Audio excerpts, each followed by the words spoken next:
Hunger is something that I've experienced as a child. I talk a great deal about how I grew up poor.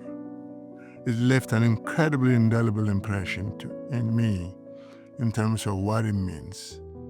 My mother raised me alone. It became a struggle when my mother decided to send me to a modern school away from the village.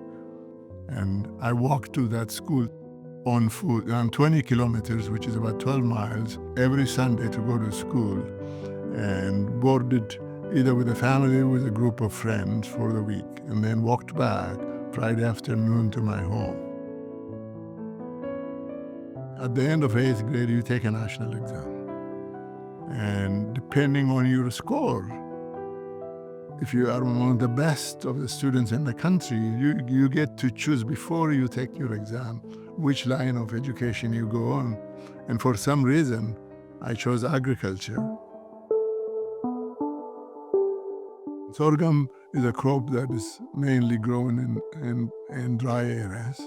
And so it withstands drought, and it's valuable for those communities because most of the time people in dry areas don't have a lot of option to grow different things. To be given the chance to develop a crop for this environment was a challenge that I took, and developing hybrid was what I decided. And so I ended up, at the end of my tenure there, I developed the first commercial sorghum hybrid in Africa, in the Sudan. It was well received. The Sudanese were very happy. It outperformed local varieties. We have dubbed striga the greatest biological concern to crop production in the continent of Africa and Asia. It is the parasitic weed that evolved with the crop.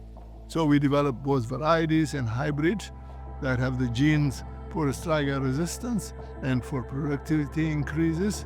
And so these are the sequence of events that a breakthrough like this would take, and that is understanding that biology, coming up with a mechanism to disrupt that biology so that you really select against the parasite, and then developing sorghums that have the genes for that resistance and taking them out to scale.